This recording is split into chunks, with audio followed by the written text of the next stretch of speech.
जन्म से नहीं, कर्म से भाग्य। यह कहानी एक समृद्ध और शांतिपूर्ण राज्य की है जिसे एक दिन अचानक एक राजकुमारी के जन्म ने उलट दिया। उसके जन्म के साथ ही राज्य में दुर्भिक्ष, मौत और कठिनाइयां आने लगीं।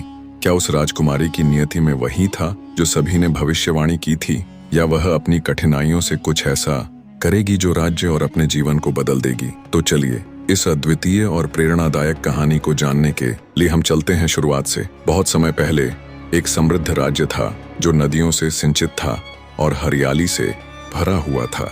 यह राज्य कला, संस्कृति और विद्या के क्षेत्र में अग्रणी था। लेकिन उसी राज्य में एक दिन एक राजकुमारी का जन्म हुआ, और जैसे ही वह पहली बार आकाश की ओर आंखें खोलीं, काले बादल आ गए। राज्य के ज्योतिषी और विद्वानों ने नक्षत्रों की गणना की और एक चौंकाने वाली भविष्यवाणी की।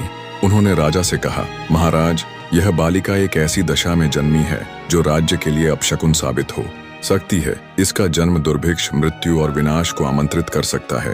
राजा, जो अपनी नवजात पुत्री को देखकर प्रेम में पड़ा था, अब यह सुनकर व्यथित हो गया। कुछ ही सप्ताहों में राज्य पर संकट टूट पड़ा। बरसात ने रूप बदल लिया था। नदियां सूख गईं, फसलें मुरझा गईं और भूख से लोग मरने लगे। हर जगह एक ही शब्द गूंजने लगा, यह सब उस राजकुमारी के कारण हो रहा है। राजा ने मंत्रियों और पुरोहितों से परामर्श लिया और उन्हें एक समाधान सुझाया। यदि आप राज्य की भलाई चाहते हैं तो इस बालिका को कहीं दूर भेज दीजिए ताकि उसकी नकारात्मकता का प्रभाव राज्य पर ना पड़े। इस भारी मन से राजा ने अपनी राजकुमारी को एक शांत वन में स्थित आश्रम में भेज दिया। वह बच्ची, जिसकी उम्र मात्र स्पर्श पाने की थी, अब साधुओं के बीच पलने लगी। वर्षों के बीतने के साथ वह राजकुमारी अब एक युवती बन चुकी थी। उसने न केवल अपने जीवन को साधना और तपस्या से संवार लिया, बल्कि दूसरों की सेवा करने में अपना जीवन समर्पित कर दिया।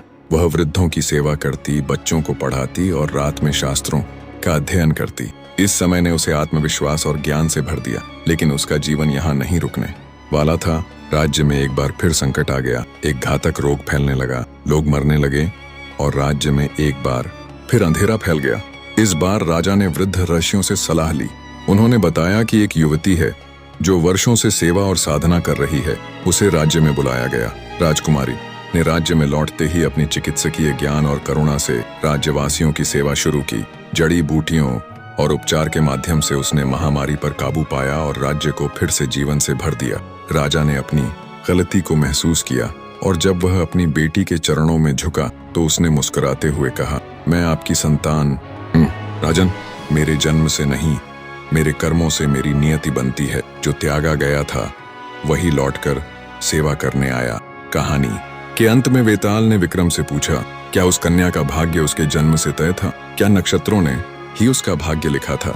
राजा विक्रमादित्य ने गंभीर स्वर में उत्तर दिया, नहीं वेताल, किसी का भाग्य नक्षत्र नहीं, उसका कर्म, उसका साहस और उसका धैर्य तय करते हैं। जन्म कुछ भी हो, भाग्य वही बनता है जो हम खुद गढ़ते हैं। दोस्तों, यह कहानी हमें यह सिखाती है कि हमारी नियति हमारे कर्मों में ही होती है, जन्म से नहीं, बल्कि हमारी मेहनत और साहस से हम अपने भाग्य को बदल सकते हैं। अगर आपको यह कहानी पसंद आई हो तो कृपया हमें अपने विचार कमेंट्स में जरूर बताएं। और अगर आप इस तरह की और प्रेरणादायक कहानियां सुनना चाहते हैं तो हमारे DK गुरु चैनल को सब्सक्राइब करें।